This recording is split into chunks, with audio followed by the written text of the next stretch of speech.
సౌందర్యంగా సాగుతున్న పెళ్లి ఇది తెలుగువారి పెళ్లి. ఒకరికి ఒకరని అనుకుంటే అదే నిశ్చితార్థం.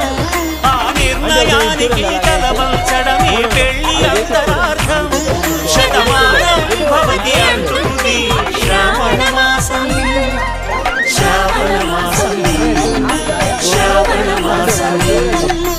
తెలుగువారి పెళ్లి ఇల వైకుంఠమి మళ్ళీ సంప్రదాయ